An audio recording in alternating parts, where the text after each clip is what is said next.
e as contrações elas sejam mais fortes, né? Gerando o efeito de aumento do cronotropismo, da frequência cardíaca, e o aumento do inotropismo, que é a contratilidade, que é a força de contração do coração. E aí você consegue aumentar a pressão arterial do indivíduo, ok?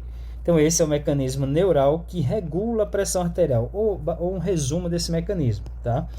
E o outro mecanismo que é bastante importante também para regular a pressão arterial é o mecanismo hormonal, tá? Como é que funciona o mecanismo hormonal para regular a pressão arterial? Ele é através de hormônio. Então, são hormônios que fazem essas mesmas funções para poder a pressão aumentar ou reduzir, tá? Então, vamos supor que esse indivíduo ele estava com a pressão ali, pegando o mesmo paciente, ele estava com a pressão de 120/80, ele cortou uma artéria, sofreu hemorragia, a pressão caiu para 50/30. Instantaneamente, porque o mecanismo neural ele é através de nervos, e nervos dão resposta rápida, né?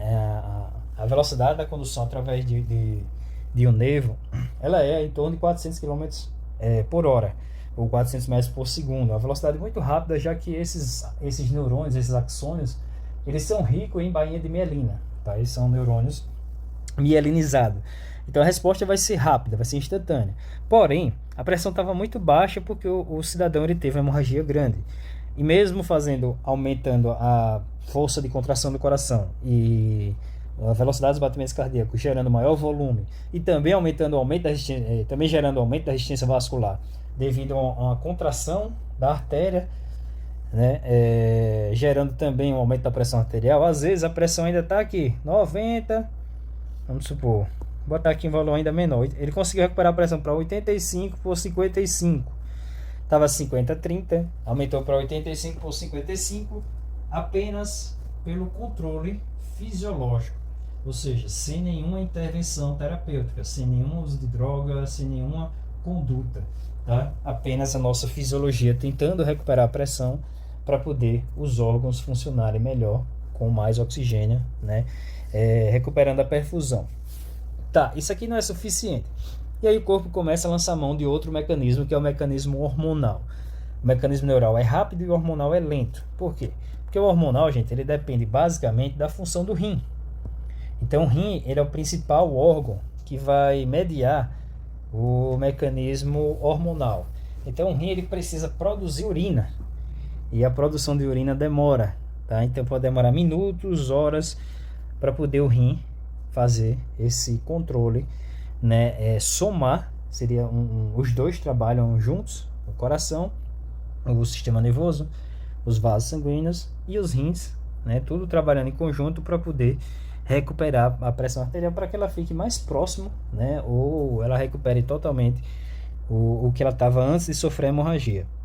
Obviamente que se o paciente está com hemorragia e essa hemorragia ela não está contida, ele continua perdendo sangue, não existe mecanismo fisiológico que consiga manter a sua pressão dentro da normalidade, tá? Então, enquanto a causa base não for corrigida, ou seja, enquanto a hemorragia não for contida, né, um processo que a gente chama de hemostasia, não for realizado, a pressão vai continuar caindo, né? Mesmo com drogas, ela vai continuar caindo.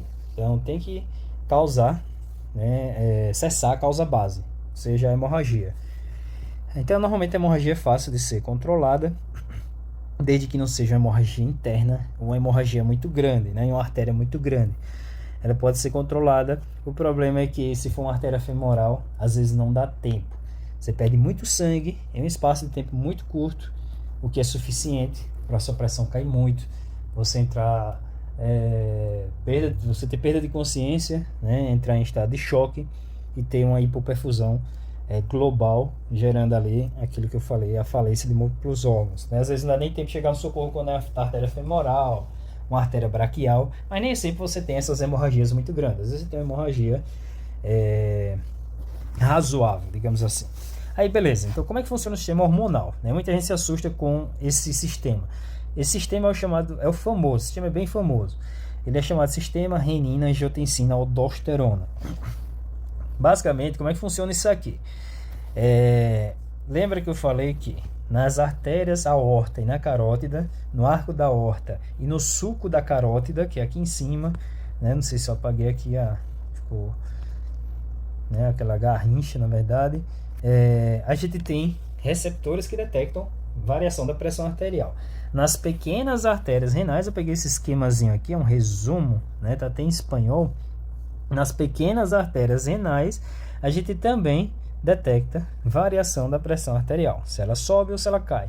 Tá? Então, as arteríolas renais, elas detectam, vamos supor aqui, né, que a gente está supondo que o indivíduo teve queda da pressão e não aumento. Então, ele não conseguiu recuperar, a pressão continua baixa.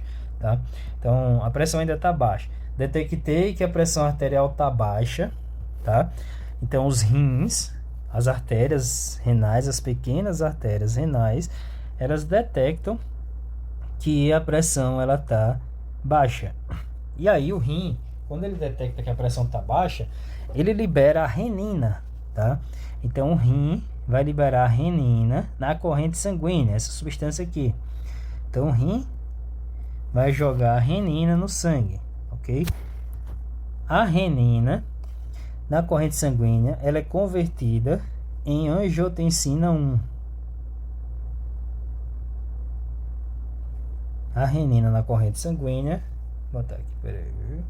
Então o rim detectou que a pressão caiu. O que é que ele faz? Libera a renina. Tá. A renina, ao chegar no sangue, ao entrar na corrente sanguínea, ela é convertida em angiotensina 1. Ok? Vou botar o nome completo aqui que depois eu abrevio. Angiotensina 1. Tá? A angiotensina 1, ela foi convertida pelo fígado. Tá? Então o fígado é o órgão aqui, ó, o bichão, responsável por fazer a conversão da renina em angiotensina 1, ok? Através de uma substância chamada angiotensinogênio, né? O angiotensinogênio, ele vai ser ativado, na verdade, em angiotensina 1, ok? Beleza. De onde vem esse nome, tá? Para facilitar a gente. Angio significa vaso. Vamos supor, um médico que é especialista em vaso sanguíneo, ele é um angiologista, tá?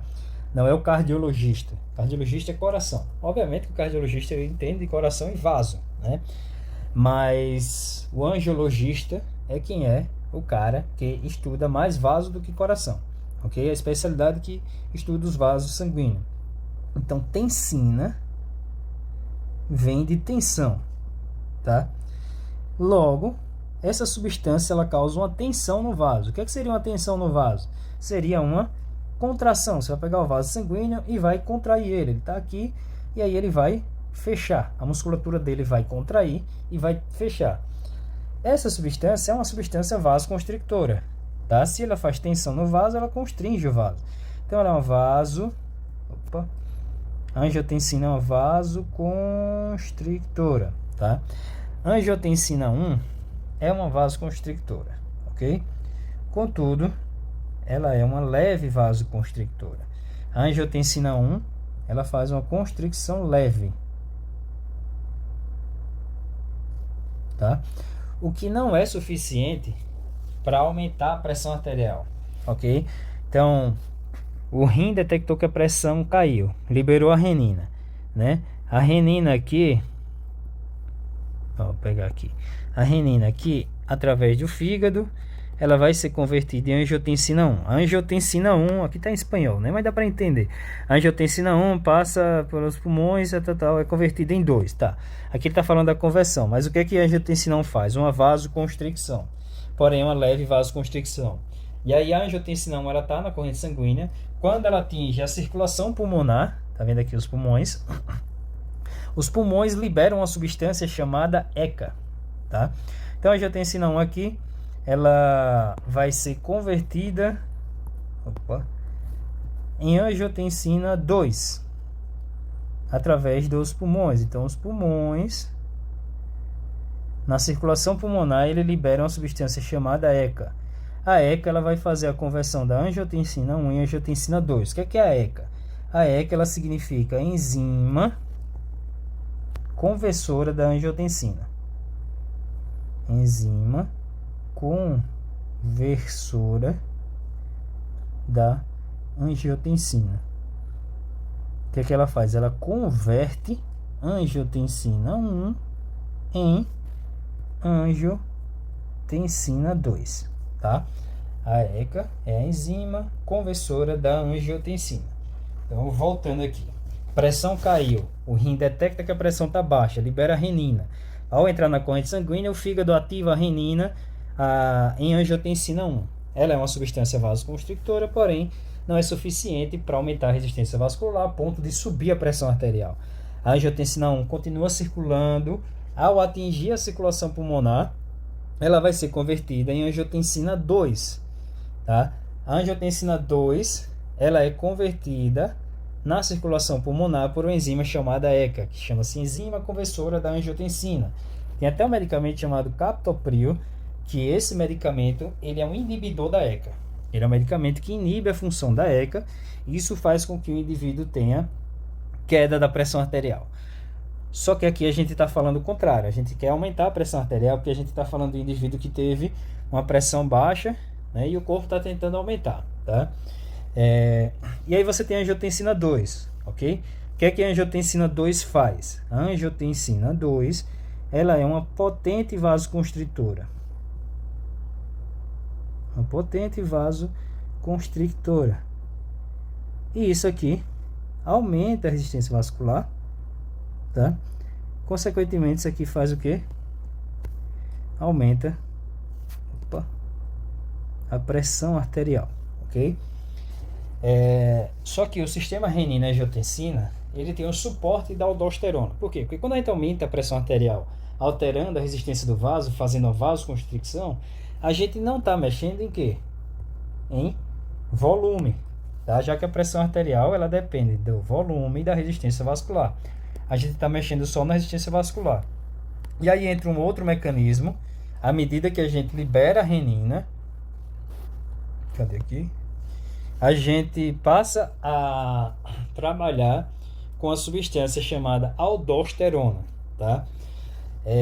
Quanto mais renina o rim libera na corrente sanguínea, mais aldosterona as glândulas suprarrenais também vão produzir e liberar. O que é aldosterona? A aldosterona é um hormônio, tá? Que é produzido nessa glândula aqui. Não sei se vocês lembram, né? Quem lembra aí, a glândula suprarrenal ela está acima do rim. Então ela vai trabalhar em conjunto com a renina. À medida que o rim vai liberando renina, a suprarrenal libera aldosterona. A renina ela altera a resistência vascular. A aldosterona ela altera volume. Para esse paciente que teve o choque hemorrágico, o que é interessante, ele segurar volume ou ele eliminar mais líquido, ele reter líquido ou eliminar líquido. Então, para o paciente que teve choque hemorrágico, é interessante ele reter líquido para aumentar o plasma e, consequentemente, aumentar a pressão arterial. Essa retenção hídrica ela se dá através dos rins, bexiga, ureter, uretra, tá? Tudo isso com controle urinário. Então, uma coisa que você vai observar em um doente que sofre hemorragia é que o rim dele vai reduzir a taxa de filtração glomerular, consequentemente ele vai reduzir a produção de urina. Então, é o paciente que urina pouco. E essa redução do volume urinário, ela gera um aumento do volume plasmático e um aumento da pressão arterial. Ela faz aí o efeito oposto do efeito de um diurético, tá? Então, a aldosterona, aqui ó, esse desenho ele está mostrando. A aldosterona, ela é liberada na suprarrenal e ela é uma retentora de sódio e água, tá? Então, a aldosterona ela retém sódio, o sódio puxa água e aí você urina menos, você aumenta a reabsorção de sódio nos túbulos renais, você passa a urinar menos e passa a reter líquido, tá? Então, em resumo, fazendo aqui um resumo da ópera, o que a gente tem? O sistema hormonal, observe que ele demora. Por quê? Porque ele não é igual ao sistema nervoso, que é instantâneo. A pressão caiu, a artéria aórtica e a carótida avisa o tronco cefálico através do nervo já dá a resposta, fazendo com que o coração acelere e bata mais forte, fazendo com que os vasos sanguíneos eles fechem, aumenta a resistência, aumenta o volume, aumenta a pressão. Muitas vezes é insuficiente e aí começa a entrar a ação renal, tá? Então a circulação renal, a gente tem receptores também nas arteriolas renais. A gente não, só que esse receptor ele é chamado de mecanorreceptor, tá? ele não é chamado de baroreceptor, ele é chamado de mecanoreceptor. Ele é nas pequenas artérias renais, ok?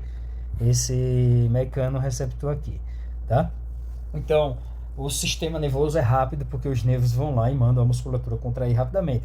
Assim como você quiser contrair qualquer outro músculo do corpo, é rápido, né? É via reflexa. Tá? São os reflexos baroreceptores. Os mecanoreceptores, eles também detectam variação da pressão. Só que ele é mais lento, porque é hormonal. Então o rim libera a renina. A renina entra no sangue, o fígado converte a renina em angiotensina 1. Ao atingir a circulação pulmonar, os pulmões produzem mais ou menos ECA, né? E a ECA é quem converte a angiotensina 1 em angiotensina 2, que é a enzima conversora da angiotensina. E aí a angiotensina 2 ela passa a ter um efeito vasoconstrictor já significativo, né? A angiotensina 2, observe aqui, a angiotensina 2 é um potente vasoconstrictor, regula o sódio e estimula a produção da aldosterona pelas suprarrenais. Então ela regula o sódio através da suprarrenal, indiretamente, né? Então, quanto mais renina é liberado, mais a angiotensina 1 é convertida, e quanto maior a conversão, mais aldosterona o rim libera. E aí o rim começa a liberar a aldosterona, ela retém sódio, retém líquido, e você fica com um volume sanguíneo aumentado. A tua artéria, ela passa a ficar como? Supondo que ela estava assim, né? Tua artéria, ela estava assim, tá? E aí ela vai ficar agora como? Ela vai ficar assim, constringida e com um aumento no volume, tá?